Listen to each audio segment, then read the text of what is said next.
Hi, this is Dr. Rebecca Wood, and this is the Week 1 lecture. It will be about the processes of writing and research, which of course we're going to discuss all this term.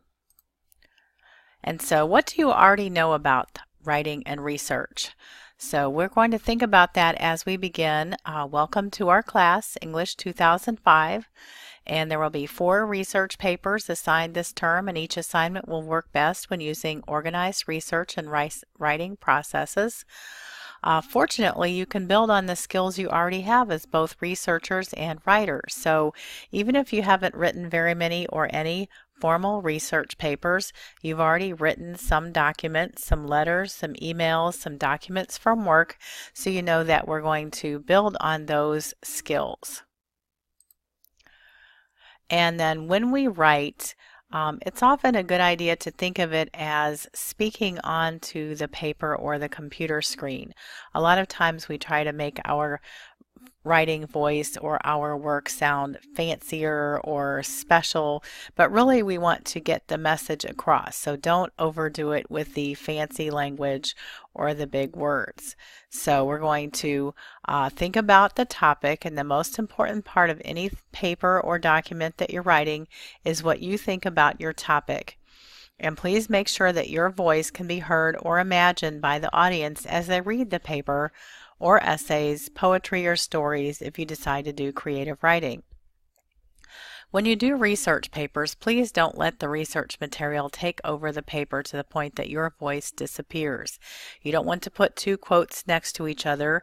You want to make sure that there's plenty of your ideas in between the information from your sources, and you don't want to lose yourself when writing a paper. And then, of course, this is a picture of one of my favorite types of places. That's the library. And as you know, we can do lots of research online now, but it's still great, I think, to go to the library too. And so we're going to think about our topics and start writing our papers. And then we want to add research material to what we've already thought and started writing. So we've started writing, and then we can add the research material, and then everything borrowed or copied from a source must be documented carefully. And do the documentation as you go along, please. The moment you have something, you decide, hey, this is great, I'm going to put it in this paper, then you want to document where it came from right away so that you don't forget that you used it from a source, so that you don't accidentally use something that someone else came up with and pass it off as your own. And there are 2 essential elements of documentation. It's the in-text citations to indicate material borrowed from sources. And APA in-text citations look like this, and this is not a very exciting quote, but these 2 words were taken from an imaginary source in this case, and then the APA citation includes the author's last name, the year of publication, and the page number, if there are page numbers, for the quotation. And then each source used in a paper must be listed once and only once on a separate page, subtitled in APA style as references. Also, more discussion of adding documented research material.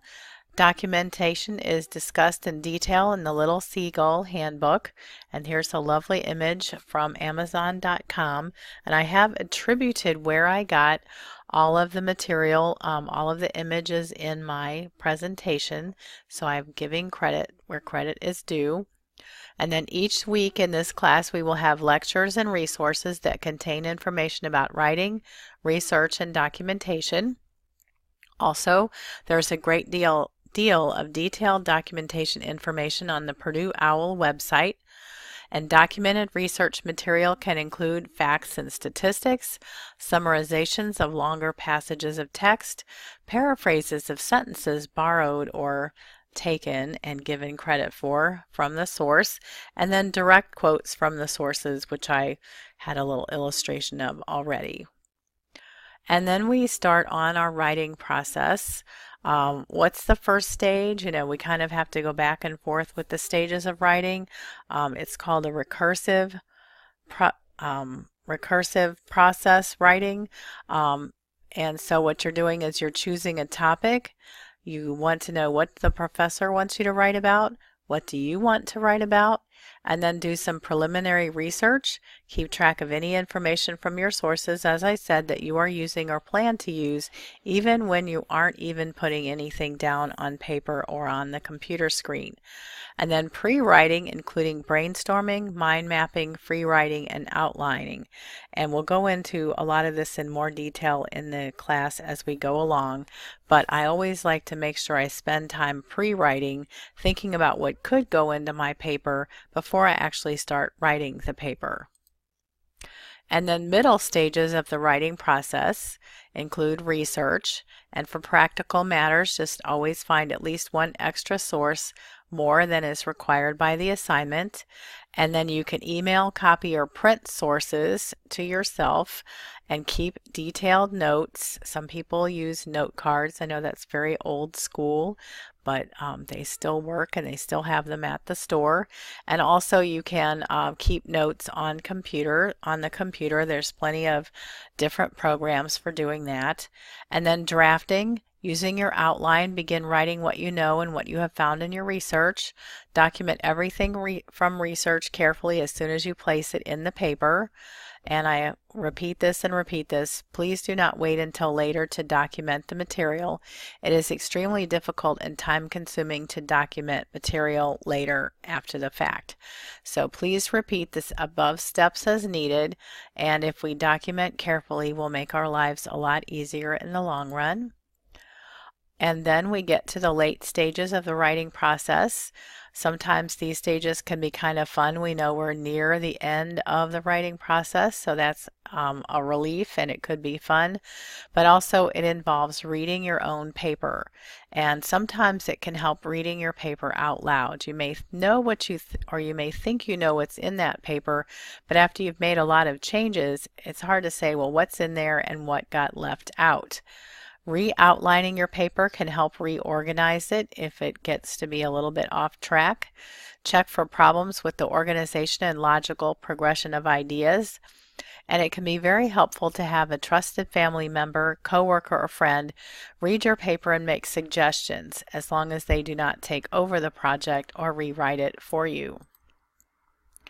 Also, again, in the late stages of the writing process, it can be very helpful to go to University Writing Services.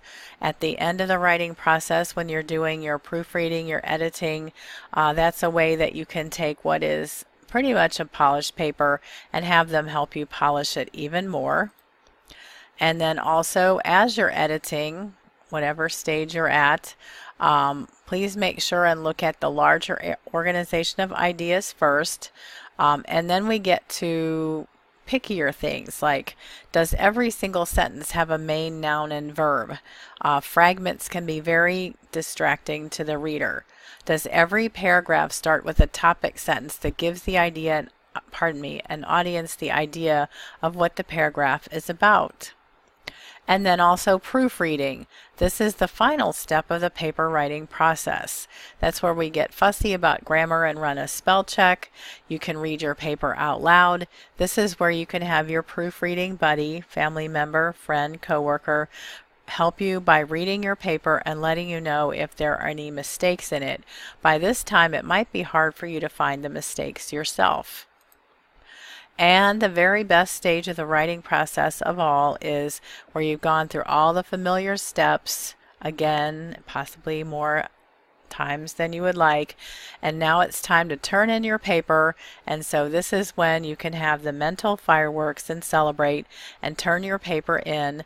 And please turn your papers in on time, because your papers can lose points or not even be accepted if they're too late. So please check the syllabus and see what the late paper policy is for our class. I hope you have a great week, and I'm looking forward to reading all your comments on our discussion board.